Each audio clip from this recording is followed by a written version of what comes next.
Ahibati fillah, a'azzani Allah wa iyyakum. Insyaallah pada kesempatan kali ini kita akan membahas poin kedua dari pembahasan al-madkhalu ila ilmil fiqhi. Poin kedua ini berkaitan dengan hukmu ta'allumih, hukum mempelajari ilmu fiqih. Maka hukumnya di sini ada 3 macam. Yang pertama bisa fardu ain, bisa hukumnya yaitu adalah wajib bagi setiap orang, apabila tidak dikerjakan maka berdosa. Kemudian bisa juga menjadi fardu kifayah, wajib, kemudian kewajiban ini gugur apabila ada seseorang yang mengerjakannya. Kemudian hukum mempelajari fikih juga bisa menjadi mustahab atau sunnah. Kita mulai dari fardu ain. Kapan mempelajari fikih? Hukumnya fardu ain. Fardu ain apabila fima aujabahullahu ta'ala ala kulli muslimin mukallafin, dalam hal-hal yang diwajibkan oleh Allah Subhanahu wa taala ala kulli muslimin, bagi setiap muslim, mukallafin, dan muslim ini juga dia mukallaf, balik dan berakal. Maka kapan menjadi fardu ain? Apabila hukum tersebut adalah hukum yang diwajibkan oleh Allah Subhanahu wa taala. Contohnya di sini disebutkan yaitu adalah at-thaharah. Maka mempelajari fikih thaharah hukumnya adalah fardu ain, wajib bagi setiap orang, karena wudu tidak bisa diwakilkan kepada orang lain. Sebagaimana sabda Rasulullah sallallahu alaihi wasallam, la salata liman la wudu alahu. Tidak ada salat, tidak sah salat seseorang, salat apapun itu, sunnah ataupun wajib, apabila dia tidak berwudu. Dan wudu adalah taharah. Ya, maka hukum mempelajari taharah ini hukumnya yaitu adalah fardu ain, wajib bagi setiap orang. Kemudian yang fardu ain contohnya as-shalah. Mempelajari fikih salat hukumnya yaitu adalah fardu ain. Karena hukum salat yaitu adalah fardu ain. Tidak bisa diwakilkan kepada orang lain, maka wajib bagi setiap orang tersebut. Wajib perorangan.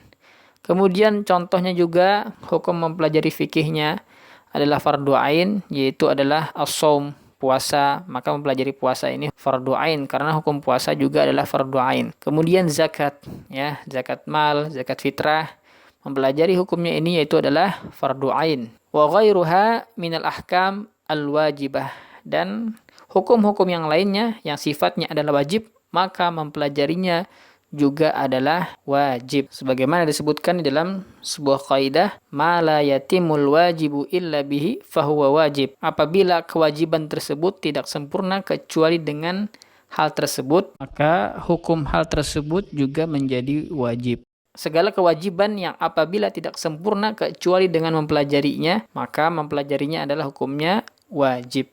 Seperti taharah tidak akan sempurna apabila tidak dipelajari, maka mempelajari taharah, mempelajari fikih taharah adalah wajib hukumnya. Dan hukum-hukum yang lain yang berkaitan dengan yang wajib.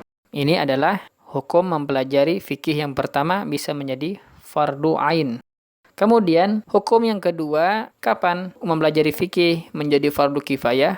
Bihaitsu yajibu an yujada fil ummati man yatakhassasu fi ilmil fiqhi li ta'allumihi wa ta'limihi. Harus ada di dalam satu umat, dalam satu kampung misalkan, dalam satu kota misalkan, ada satu orang man yatakhassasu fi ilmil fiqhi, yang mana dia takhasus dalam ilmu fikih, spesialis ilmu fikih yang akan memecahkan persoalan-persoalan dari masyarakat, orang-orang sekitarnya. Maka ini menjadi fardu kifayah. Tujuannya apa? Pertama, dia mempelajarinya untuk dirinya sendiri, kemudian diajarkan kepada orang lain.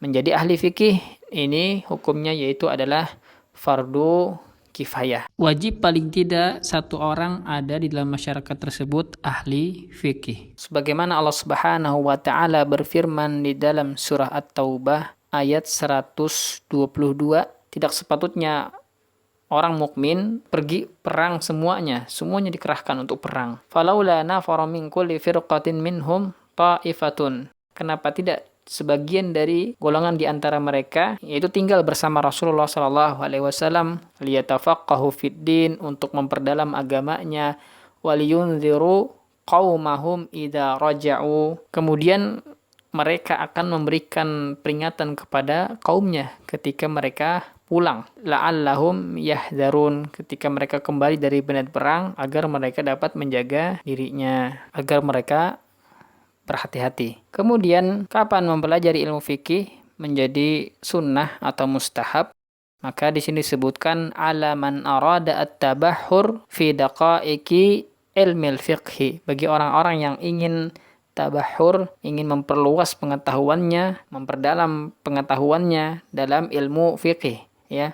Mempelajari seluk-beluknya fi ma fawqal qadar, melebihi kadar, ya, kadar fardu ain ataupun kadar fardu kifayah. Maka hukumnya ini adalah sunnah, seperti apa yang dilakukan oleh ulama-ulama fikih. Mereka mempelajari lagi, menggali-gali masalah lagi, maka hukumnya itu adalah sunnah yang seperti ini. Ini adalah rincian hukum dari mempelajari fikih. Mempelajari ilmu fikih bisa jadi menjadi fardu ain, bisa jadi menjadi fardu kifayah, bisa juga menjadi mustahab ataupun sunnah. Barakallahu fikum.